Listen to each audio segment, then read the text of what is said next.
মেহনত করা মানুষ, এই দেশের প্রকৃত উৎপাদক শ্রেণী, শ্রমিক, কৃষক, মধ্যবিত্ত, ছাত্র, যুব, নারী সবাইকে ঐক্যবদ্ধ হতে হবে।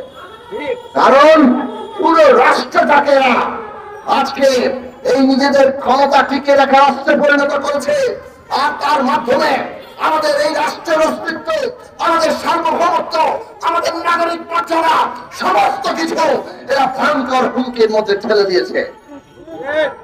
এদেরকে বিদায় করা ছাড়া এই দেশের মানুষের কোনো মুক্তি নাই।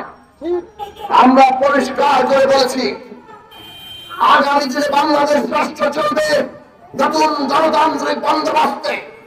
আমরা 31 দফার রাষ্ট্র ব্যবস্থা সংস্কার করার কর্মসূচি দিয়েছি। আমরা এমন রাষ্ট্র ব্যবস্থা চাই যেখানে কারো ব্যক্তির হাতে সমস্ত ক্ষমতা থাকবে না। আমরা চাই ক্ষমতার ভারসাম্য থাকবে, জবাবদিহিতা থাকবে, আর সেইটার জন্য নতুন গণতান্ত্রিক বন্দোবস্ত। সেইখানে শ্রমিকের অধিকার, কৃষকের অধিকার, এই দেশের 95% মেহনত করা মানুষের অধিকার আইনের সামনে আসবে। আর তার দল হচ্ছে গণতন্ত্র মঞ্চ। মানুষকে ঐক্যবদ্ধ করেন। সরকারের পায়ের তলায় মাটি নাই। 7ই জানুয়ারি বহু নির্বাচন করে পার পাবে না।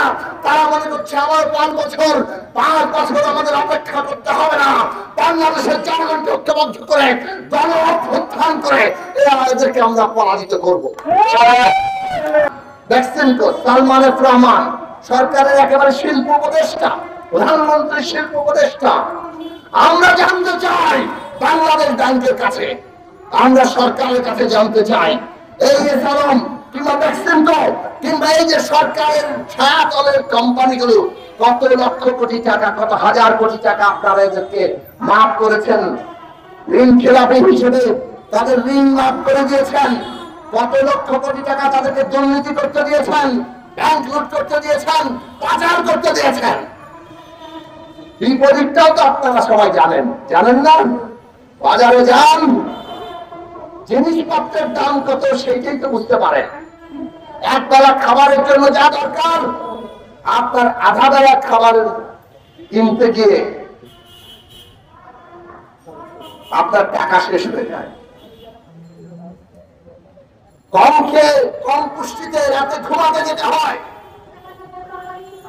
ছেলেমেয়েরা কম পুষ্টি পায়, সঞ্চয় ভেঙে মানুষ আজকে বাজার করছে। এই দ্রব্যমূল্য কেন হয়েছে?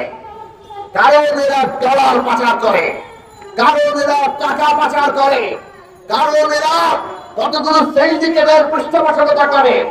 এই সরকারের সাথে থাকা সিন্ডিকেটরা বাজারে সমস্ত জিনিসপত্রের দাম বাড়িয়ে সাধারণ মানুষের পকেট থেকে টাকা হাতিয়ে নিয়ে আজকে ওইখানে তারা সমস্ত জিনিস চাওয়া করছে।